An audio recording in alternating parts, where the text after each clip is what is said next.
Halo, selamat datang kembali di Konten Pecahkan, sebuah konten di mana konten YouTube di mana gue akan berbagi ilmu stand up comedy yang ini gratis, bisa lo nikmati. Dan topik yang gue bahas datang dari pertanyaan yang gue kumpulin dari Instagram. Dan hari ini gue dapetin dari Agam Black.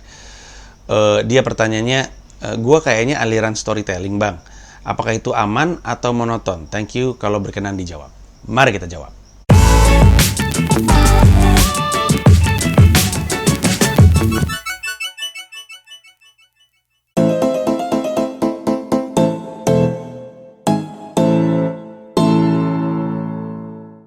Storytelling. Pertanyaan dia adalah apakah aman atau monoton? Sebenarnya penentu aman atau monotonnya bukan di typical beatnya, tapi di bagaimana kita menulis beatnya. One-liner juga bisa monoton. Kalau lu 1 jam nontonin one-liner doang terus nggak ada kayak grafiknya ya, karena pertunjukan kan, orang kadang-kadang mesti lupa kalau udah mulai 1 jam, setengah jam itu tuh pertunjukan. Kita mesti mikirin flow, soalnya mesti mikirin tensi gitu, plot gitu. Nah, 1 jam nontonin one liner doang bisa aja membosankan gitu. Jadi artinya storytelling itu tidak berarti monoton, tergantung penulisannya. Nah, tapi memang storytelling itu menyimpan resiko menyimpan resiko monoton karena bentuknya cerita. Dan kebanyakan orang kalau bercerita, poinnya itu ada di ujung. Jadi kalau cerita 5 menit, dan itu dijadikan stand up, 3 menit pertama orang udah kabur, 1 menit pertama orang udah kabur gitu. Nah, itu resiko dari storytelling. Sementara itu storytelling sebenarnya digunakan oleh banyak orang. Kayak misalnya Kevin Hart, kebanyakan beatnya storytelling. Gua banyak storytelling. Regen juga senang storytelling. Di luar negeri, Louis C.K. banyak storytelling, Seinfeld juga ada yang storytelling, Chris Rock juga ada beat storytelling, Ricky Gervais, banyak sih. Saya hampir semua stand up comedian yang general gitu ya, gue sebut generalis karena ada juga yang mainnya spesifik gitu, kayak siapa namanya, Mitch Hedberg yang one liner aja gitu. Tapi yang umum ya pasti punya persenjataan storytelling di dalamnya, karena lumayan enak kalau lu punya pertunjukan ada storytelling, bisa mainin tempo gitu, secara ritme pertunjukan jadi lebih enak.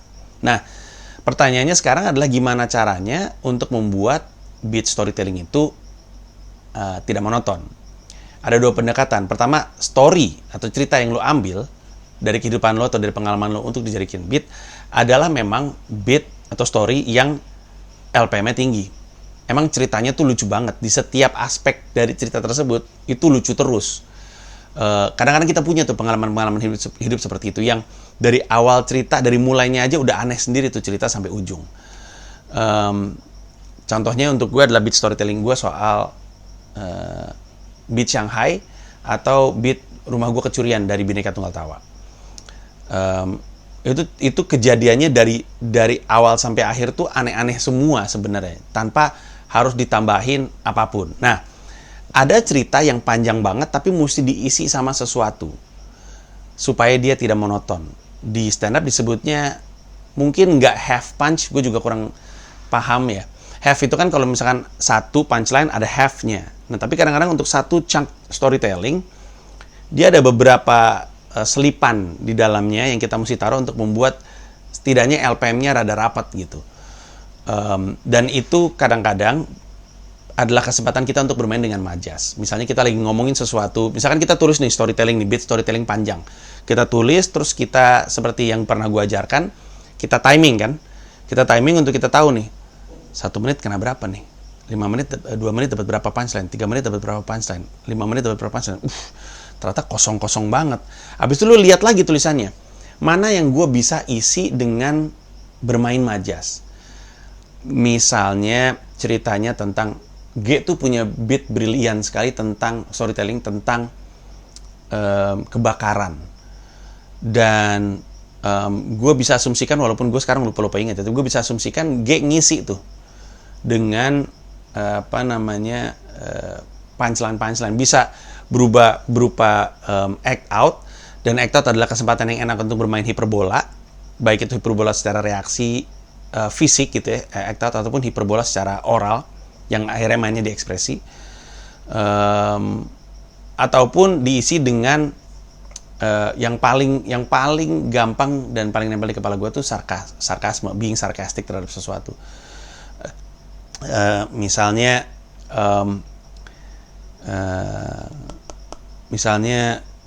kita jangan ngomongin yang beatnya kebakarannya G ya, gue ambil contoh lain lagi. Misalnya storytellingnya adalah tentang gue disuruh waktu gue kecil, gue pernah disuruh beli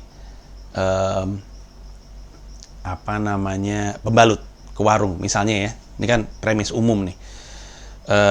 Terus dari ketika lu tulis panjang lebar, lu sadar bahwa banyak yang kosong-kosong. Lu bisa isi dengan sarkasme. Seperti misalnya kakak gue tuh males. Saking malesnya, nah ini peluang untuk lu bermain sedikit.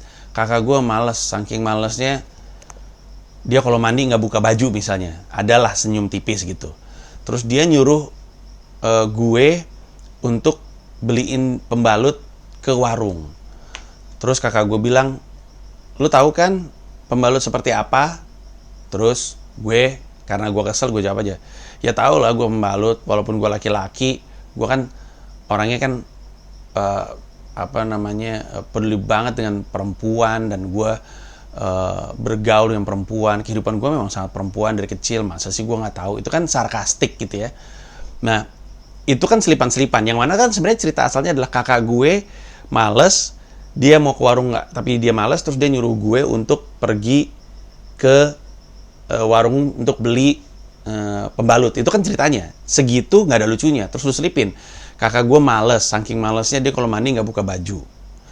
Terus dia mau beli pembalut ke warung, tapi dia malas kesananya, padahal jarak dari rumah kita ke warung deket banget, segini. Nah ini kan hiperbola lagi nih, segini. Tidak mungkin dong gitu. Terus kakak gue nanya, lu tahu kan pembalut seperti apa? Terus gue bilang aja, ya tau lah, orang gue dari kecil sampai dewasa bergaulnya cuma sama perempuan, dan gue merasa bahkan dalam diri gue adalah perempuan, dan semua yang gue beli adalah perempuan, gue tuh perempuan banget. Itu kan juga sarkastik gitu. Nah jadi untuk membuat beat storytelling itu jadi tidak membosankan, selain lu punya cerita yang emang LPM-nya rapat, lu isi ceritanya dengan majas-majas yang akan membantu lu menemukan kelucuan tersebut. Dan itu akan membantu cerita lu tidak monoton. Dan untuk nutup, gue mau bilang bahwa sebenarnya ada orang-orang yang tidak merekomendasikan storytelling. Tapi di Indonesia spesifik, gue selalu ngerasa storytelling itu adalah bentukan joke yang paling, gue bisa bilang, disukai sama yang nonton. Karena orang terbiasa dengar cerita, terutama orang Indonesia ya. Kita tuh suka dengar dongeng, fabel, folklore, yang kayak gitu-gitu tuh makanan kita dari zaman dulu gitu.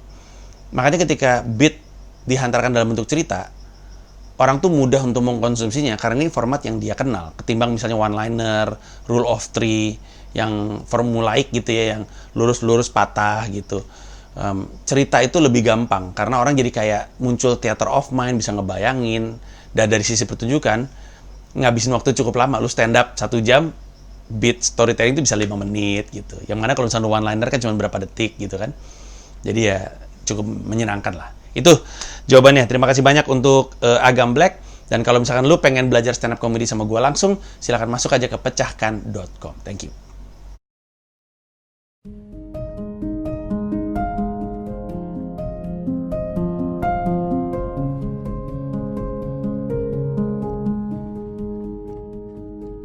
Malam itu adalah konsernya Glenn Fredly di Istora Senayan. Gua membuka konser tersebut dengan stand up, pecah. Lalu mulai malam itu gua memastikan untuk mengejar cita-cita gua sejak pertama kali stand up di tahun 2010. Gua harus punya pertunjukan di Istora Senayan, Jakarta. Dan sejak itu, semua usaha gua yang lu lihat, semua pertunjukan yang gua bikin adalah langkah demi langkah yang gua ambil supaya bisa terjadi, dan akhirnya terjadi tanggal 20 Desember 2020. Gue akan manggung di sebuah tempat di mana artis-artis dunia pernah mengisi. Maroon 5, Bruno Mars, Simply Red. Dan gue akan jadi pelawak pertama di sana. Dan gue minta ditemenin lu untuk duduk mengisi kursi-kursi ini.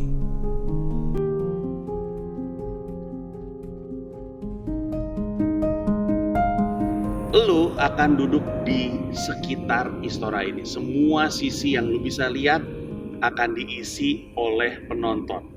Dari pojok ke pojok, termasuk yang di belakang gua, termasuk di area lantai. Semua ini akan diisi kursi. Nah, kalau pertanyaannya adalah panggungnya di sebelah mana? Di sini. Panggungnya tepat di tengah Istora Senayan, melingkar.